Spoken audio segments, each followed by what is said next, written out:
Hi, this is Beth Azor, and this is my podcast, I Own a Shopping Center, Now What? So, have you guys heard of the term tortious interference? So, what that is when you interfere with two parties in a contract. So, for example, let's say I'm canvassing for a vacancy in my shopping center, and I go talk to a nail salon in let's say a neighboring property, and they tell me that they've got 3 years left on their lease, but I encourage them to try to break their lease to come and move into my shopping center. That would be an example of tortious interference. In my 39-year career, I have actually sued a neighboring shopping center for doing that with one of my tenants. The tenant had just renewed for 5 years. They were 1 year into their new 5-year renewal, and a neighboring property owner told them that signed a lease with them. And I sued that company for tortious interference. We obviously settled. The tenant ended up staying in my property, which is what I wanted. And, it didn't go anywhere. We basically just, served them with a lawsuit, but nothing happened. However, one time in my career, I was sued for tortious interference. So this is what happened. I had a smoothie tenant in one of my shopping centers, and 2 NFL football players owned the business. And of course, they were never in the business. They had 16-year-olds running it. And they decided that they want to sell the business. So they found a locksmith and his wife, who was a teacher, and they were going to sell them the smoothie business for a whopping $300,000. Now, the tenant was only doing $9,000 a month in sales in my shopping center, and their rent was probably $6,000. So when I get the credit package for the assignment package, which includes financials, I see that the locksmith and his wife are giving their entire life savings to these NFL football players for $300,000, and I don't approve the deal. I say, I'm not going to approve the deal. You don't have any operating monies to work with in case. I said, how could you pay $300,000 for a business that grosses $9,000 a month? That doesn't make sense. And they're like, no, but we're going to do it better. The NFL players were never there. They had 16-year-olds running it. I said, have you spoken to other franchisees of this franchise to see because they said, we're going to build it up to $30,000 a month. I'm like, oh my gosh, very naive. I said, do you know any other of the other franchisees that are doing those numbers? Well, no. I said, have you spoken to any of them? Well, no, but the franchisor told us. I go, of course they told you. They're trying to sell you a franchise fee. So I got sued for tortious interference, for interfering and telling the locksmith and his wife that it wasn't a good business to buy. So I had to hire a lawyer, and they had to defend me. And in the end, the judge made me do the deal, which was super ridiculous. But what I got in exchange was the $300,000, which was the purchase price of the business. We could put in escrow for 1 year, because I didn't think they'd make it a year. I said, there's no way these people are making it a year. So if you put the $300,000 in escrow for a year, if they last a year, you can have the proceeds of the business. And they agreed to do that for me to let the sale go through. Well, guess how long the locksmith and his teacher wife lasted? Not even 90 days. Within 3 months, they're back in my office crying that they had lost their life savings. And, what they wish they would have listened to me.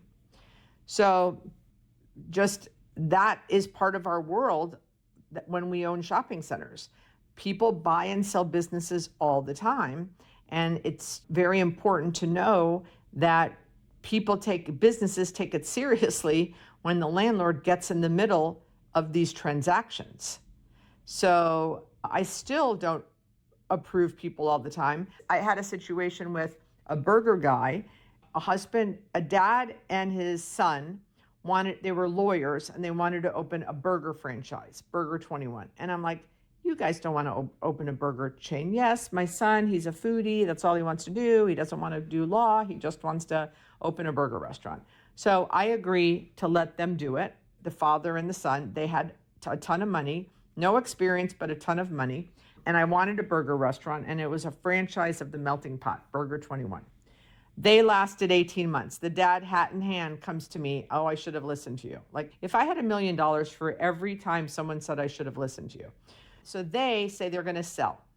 And the franchisor brings them a real estate developer and his partner, a doctor, and they want to buy it. I'm like, no, I'm not going to approve it, because this is what happened to me. I put into people that didn't have experience. They were lawyers and they failed. And this is the same thing that's going to happen to you. You're going to fail. You are a real estate developer and a doctor. And he also threatened me with tortious interference. And finally, he agreed that, because he was going to open 3 of them, and then he was going to do a bunch of locations in Disney World, and I was stopping from this big deal. And the franchisor got involved, and I was stopping from this big deal. So what I got with them, this guy, the real estate developer and the doctor, had a lot of money, millions and millions. So I got full personal guarantees from the developer and his wife and the doctor and his wife. And what do you think happened? 2.5 years later, and they had like 7 years left on their lease. Like, the original guy signed 10 years. So the lawyer and his kid, the 2 lawyers, they lasted about 2.5 years. Then these guys come in. So they had 7 years left, 2.5 years. They had like 5 years left of their lease. It was going to be $1 million they owed me. And I just, kind of took them to the cleaners. I just like, what, I told you not to do it, right? So I ended up getting a payment, started marketing the space. And when I had a tenant, finally, I kept making them pay rent. And I said, you could sublet it. You could find a tenant. And at the same time I was looking, and I found a sushi restaurant who ended up paying more, which was great. And I got a payout for like a year of downtime, commission, etc. So it worked out fine. But had I not had those personal guarantees with the doctor and his wife and the developer and his wife, they would have just moved out. It's so important to get guarantees. It's so important. And it's important to speak up and, mitigate the downside of what is coming. In both situations, I knew what was coming. I have more experience with this than they do. But so that is my story about tortious interference. Be careful, but stand up for yourself and your property, right? Because the last thing you want is a lot of tenants moving in, and you don't want a lot of tenants moving in and going out, and moving in and going out, and selling and moving in and going out. So I hope you guys like the podcast.